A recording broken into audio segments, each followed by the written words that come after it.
I mean, I don't know what the prediction for this year is. I think the markets are mostly moving upwards for the short term, and then I think volatility is going to come back.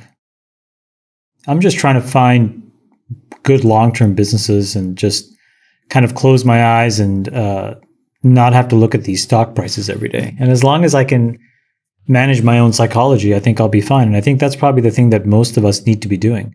The interesting thing about Brad said is that the implication of that is that it means that late stage venture is pretty badly mispriced.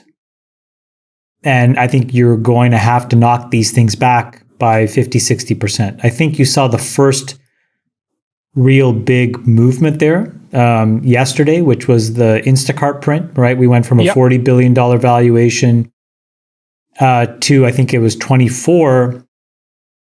If you look at from February of last year, which was really the high for all of us, right? That's when we all thought we could do no wrong.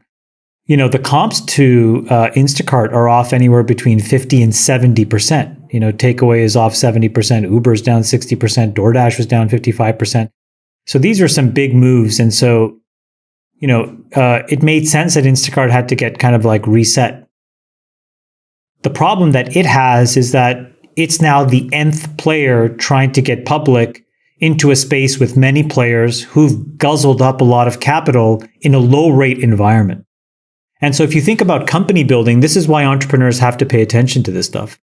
You want to get money when money is cheap. But the problem is you can't control that timing. And so if you can't control your operating margins and your profitability, then you're going to have to go and basically pay somebody an enormously high price to get their money. And I think that's what's setting itself up to happen in a bunch of these markets. I think enterprise SaaS has always claimed long-term profitability. The thing is, when you look at sort of like the real long-term companies, they've built some enormous moats, right? Like if you look at a ServiceNow or a Salesforce at the high end, and then there's a crop of a couple of companies like Palo Alto Networks who are the next ones coming after, who seem like behemoths in the making.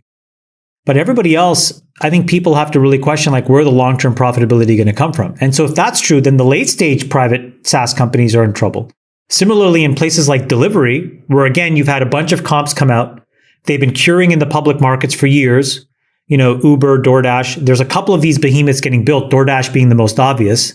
And then there's a bunch of more kind of question mark business models, including Uber, which is not really hanging together in the public markets.